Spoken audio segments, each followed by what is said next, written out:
go to Nigel's favorite team, Chelsea, at West Brom. So I'm going to give I'm going to give Nigel the opportunity to go first when it comes to his team Chelsea's performance versus West Brom.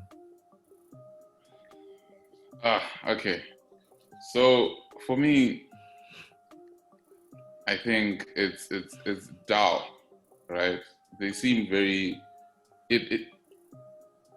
we can I can sit here and be like, oh, they're very bad, or this Lampard this or Lampard that. But it's if you're gonna have that amount of different players, you're gonna bring in different players like this and that. There's going to be that little. It's not going to be as fluid, you know. Last season there were games where you're like, oh my god, like this Chelsea plays amazing football, but it was, you know, the defending side of things where they were getting caught out.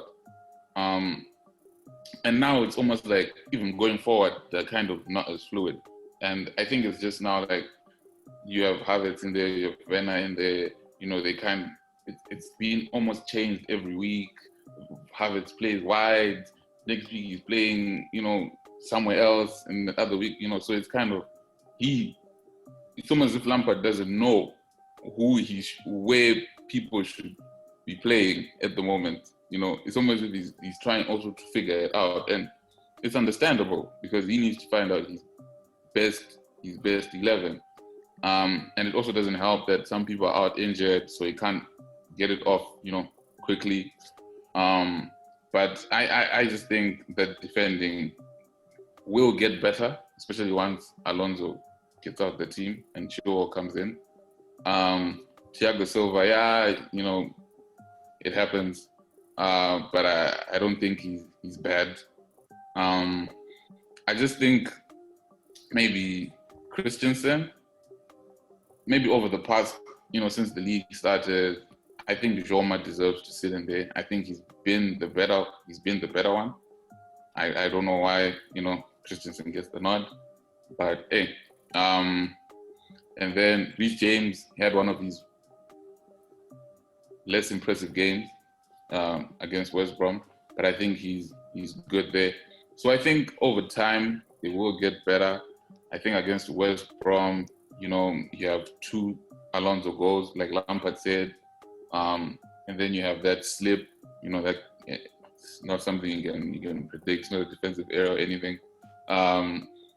So then you're 3-0 down, and then I think actually the second half they were pretty good in terms of, you know, they showed that they can go forward, and hats off to Callum. I think he came on. I think he was the difference, honestly. I think if he doesn't come on, Chelsea don't do anything for that second half. So I think he just needs to figure out where certain people are playing and just get people playing in those positions regularly.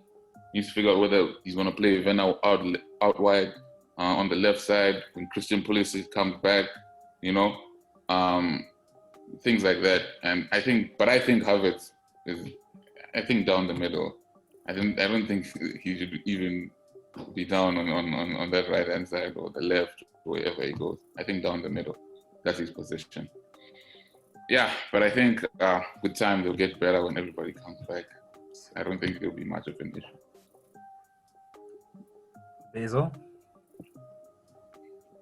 Okay, I think Chelsea is just as confused as Manchester United. Chelsea is struggling as much as Manchester United. I agree with what Nigel was saying. Some of the things I agree, but I feel like Lampard just bought too many players. It was more of panic buying. That's what I think. Because we have Timo Werner. His performance for me is not standard performance. I don't like his performance. I would prefer, for now, if I was a coach, if I was Lampard, I would prefer Abraham to Timo Werner. No. No. Whoa. Wait. I'll let you land. If I was a coach, you're not the coach. If I was a coach, I would prefer Timo Werner in place of, Abraham in place of Timo Werner. Because he's not playing good football for me. Apparently, currently, recently, I mean, Abraham has been playing good football. He's been playing good football. And last season, it's not like he did bad. He did actually good. But then towards the end of the season, when you came up, that's when he started doing that. So Abraham is not used to the system in the Premier League. Timo Werner is still trying to get used to that, and he should be playing probably on those cups, the Carabao Cup, on the because it's just the price tag. It was just expensive, but then his price tag is not matching his performance. That's for me. What do you think? One match he plays up front, the other match he's on the left. Okay. The thing is, you don't have to play many games or you don't have to let a player play many games for you to see his potential at the club or in the English Premier League. I'll give you an example of James Rodriguez. They never played in the Premier League, but you can see that he's doing very well, and you can see that he's adapted very well. But he's playing almost your position.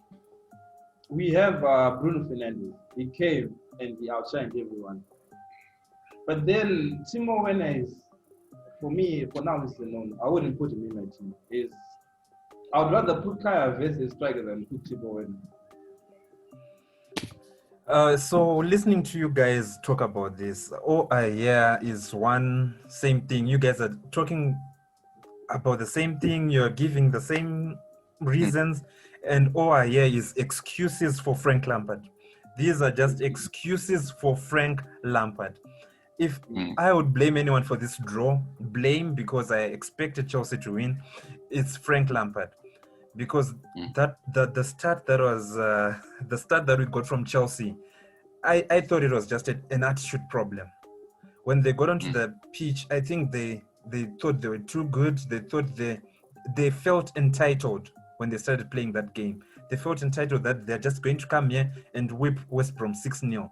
But they didn't actually want to perform to beat West Brom. They thought just because we're Chelsea, we're going to beat them 6-0. And they got a wake-up call because Marcos Alonso, as we said, he was sleeping. We go to Thiago Silva as well. He gets the captain's armband, which is a taboo for me. In his first game, he gets the captain's armband. I think he already feels too big for Chelsea. A silly mistake once again. So can I ask something? Yeah. So whom do you give credit for the second half performance? The coach or the players? Of course, yeah, that's where I'm going. For the second half, of course, he's forced to react. But that's what I'm saying. You had his press conference after the game. He said, we didn't need to show character if we'd done things right. Whose job is it to make sure that these players get onto the pitch with the right attitude and the right character to win a match? I think it's Frank Lampard. But I think, we can sit here and say, our manager's this, right attitude. But you said at the end of the day, those guys go on the pitch. They're the ones that decide whether they want to win or not. It's the same thing with Manchester United. They get on the pitch, and sometimes the coach don't want to be there. Because you don't know what happens behind closed doors, The coach might actually motivate the players. Go play it out, go play your ass out. The players coming to the pitch, they're already down, and you can't blame the coach for that. And a good example is Manchester United. I feel like Ole does everything that can to support those players, to motivate those players. But when they get to the pitch, I feel like they do what they have not been taught to do. They do their own things in the field. No, I understand what you guys are saying. But so if these players then are not listening to the coach, what's the coach's job? Is the coach able to command respect from these players? Because if they get onto the pitch, then they start doing what they want. They're clearly showing the owners or whatever that this is not the coach that we want. Are we saying that these players at Chelsea don't respect Frank Lampard? They're not willing to listen to what he has to say?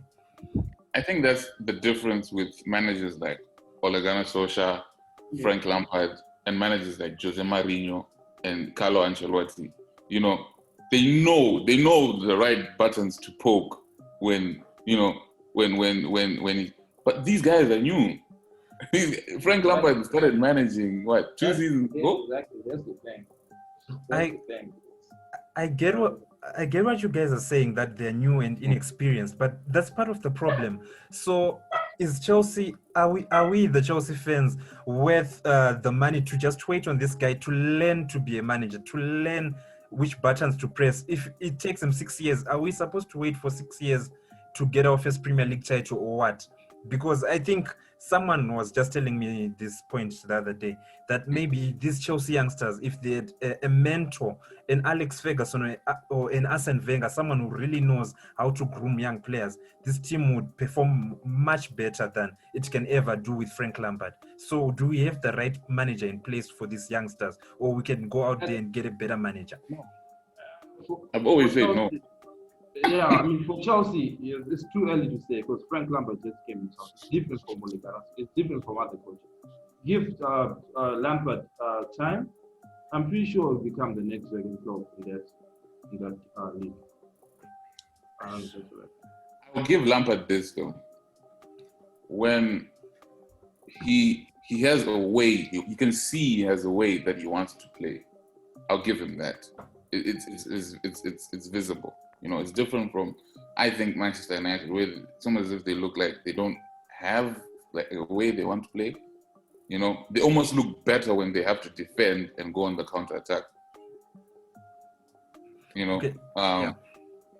So I think, but either way, I think you're going to have to give these guys time. You can't, if you're going to stick with them, you're going to have to give them time. Of course, yeah. No, I agree with you guys that Lampard, I'm not saying sack him. Don't sack him, of course. Give him the season. Let's see how it unfolds. But as it comes to just Lampard, sometimes tactically, I see some incompetence, inadequacy when I look at this Chelsea team. Because it did not take him even 3 months from the last season when Sarri was sacked. This Chelsea team has had a tradition ever since Jose Mourinho came until Sarri got sacked, that Chelsea was very good at defending, especially when it came to set pieces. Lampard has taken over, and it's now a year and a half now, including this season. We concede set pieces. We just concede when Chelsea concede the corner. You put your heart in your mouth because you know a goal might be coming. The difference with the Sarris and the Mourinhos that they've been in the game for a long time. Mm-hmm. Lampard was out of retirement, I think he said for 1 year or something, then he got into coaching. But the Sarris, they've been coaching, they in the Serie A, they've gone to the Mourinhos, they've gone to the Portugal League, they've gone to the French League and everything. So it's different from Lampard because we cannot compare him to the Sarris because those guys are well experienced. So that's why I'm saying if there's a coach that should be sacked, is Ole Gunnar Solskjaer. Okay, all right, guys. Ole Gunnar Solskjaer should be sacked. Okay, I'll give this up. I'll just leave one statement before we move on. I understand this notion of being a young manager and what, but when I compare Lampard to some of his peers who are these young managers, I look at a guy like Mikel Arteta. I just think he's just so much better. I don't know why, but I just feel he gives me the feel that he's got less players, especially defensively, but he's so much better. Yep. I think he's. You know when you're playing Football Manager and you're creating your coach, and then you can have a coach that's very good at this, but not very good at that, very good at this. I think because Mikel Arteta was under Pep, his tactical awareness is good, right? Unlike the other two. I think the other two are very good man managers. That's what I think. You know, but I think Arteta overall, I think he's maybe the better coach of the. I agree. Okay, so let's move on, and thank you for watching TK Sports. For more awesome content from this channel, please subscribe, and also engage with us on our social media platforms down in the description below.